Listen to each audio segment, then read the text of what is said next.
Et cette infomédia nous emmène vers ce qu'on appelle le true crime, c'est-à-dire l'enquête policière, le fait divers, qui est un véritable phénomène aujourd'hui dans le monde des podcasts. Il n'y a pas de bonnes séries de podcasts ou de bonnes productions de podcasts sans un true crime.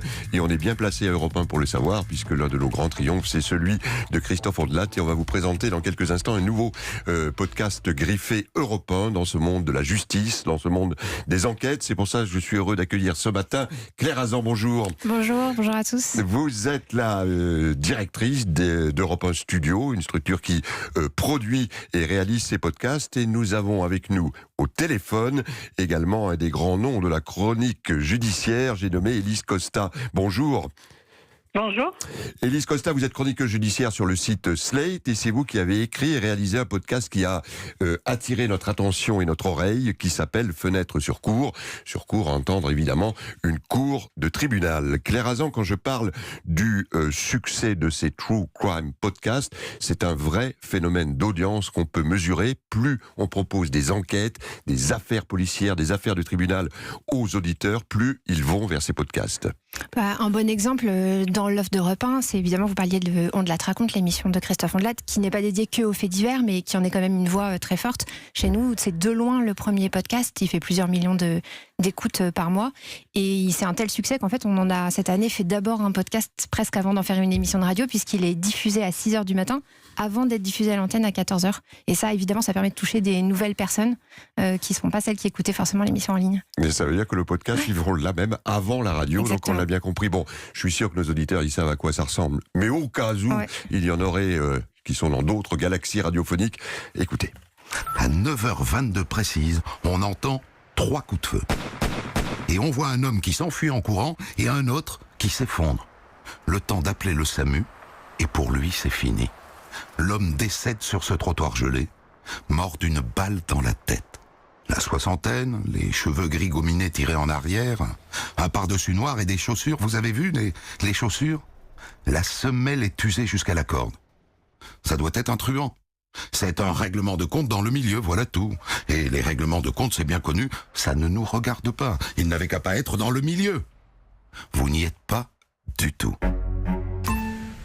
Alors évidemment, il y a cette voix de Christophe Ondelat, il y a également Claire Hazan, une production, on l'entend. Quand il y a des coups de feu, on les entend. Il y a une manière de jouer les personnages. C'est à la fois du fait et du récit, je veux dire. C'est une partie des raisons, je pense, du succès de ce genre, c'est le fait d'appliquer à des faits réels, des techniques narratives qui viennent de la fiction. Et c'est parfois d'ailleurs ce qu'on lui reproche aussi, c'est cette frontière très fine entre faits réels et divertissement. Il y a ça, et puis il y a aussi, comme le true crime, ça existe dans les séries, ça existe au cinéma, ça existe dans la littérature, il y a le pouvoir de l'audio, qui est à mon sens... en tout cas doublé ou décuplé sur du true crime, parce que ça fait jouer l'imaginaire, le côté d'identification, qui sur ce genre de sujet évidemment est très puissant. C'est ce que vous avez ressenti, j'imagine, Élise Costa, vous qui êtes une chroniqueuse sur le site Slate, de passer au récit oral, donne une autre dimension au fait divers lui-même et à l'enquête. Vous voulez dire, pardon, par rapport à Fenêtre sur cour? Oui, absolument. Votre propre podcast. Vous êtes passé, vous, de l'écrit au récit, puisque vous êtes l'auteur, et on va entendre votre voix dans un instant dans Fenêtre sur cour. C'est une autre manière de raconter l'histoire. Oui, alors en fait, ce que je fais pour Arte Radio, donc pour Fenêtre sur cour, en fait, moi, je pars pas de l'enquête. Parce que je voulais faire quelque chose de différent, mais surtout, en fait, c'est tous les récits que je gardais pour moi, qui m'arrivaient durant la journée, pendant l'audience, et que je racontais à mes proches, à ma famille, à mes amis. Et voilà. Vous vous êtes dit, pourquoi je ne le raconterai pas à d'autres à partir du moment où je captive mon auditorat privé, si je puis dire. On va écouter ce que ça donne. Fenêtre sur cour, Arte Radio. Un mardi matin, l'un des accusés parle de son compagnon d'infortune qui s'est suicidé en prison. Il dit au président: « Vous savez, en prison, vous avez 2 choix, sortir debout ou sortir les 2 pieds devant. » Il ne voyait plus la sortie. Pas envie de finir comme un légume, et je lui donne pas tort. Mon cœur, le morceau qu'il me reste, pense toujours à lui. Le président écarquille alors un peu les yeux et répond quelque chose comme Ouais, je pensais que les gars comme vous... En fait, je découvre que la part de l'humain est importante pour vous. On sent, Élise Costa, là, que vous interprétez finalement ce que vous avez vécu comme journaliste dans une salle pour le partager avec d'autres. Oui, c'est vrai. Parce qu'en fait, assister à une audience, ça prend du temps. Et on se rend compte parce qu'on rencontre souvent les mêmes personnes dans les cours d'assises, notamment soit des étudiants en droit, soit des gens à la retraite.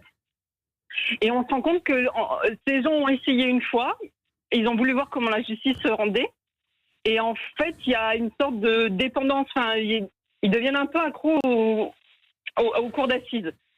Mmh. Et du coup, oui, moi je suis là pour raconter pour tous les gens qui n'ont pas le temps, qui travaillent et qui voudraient savoir comment la justice est rendue.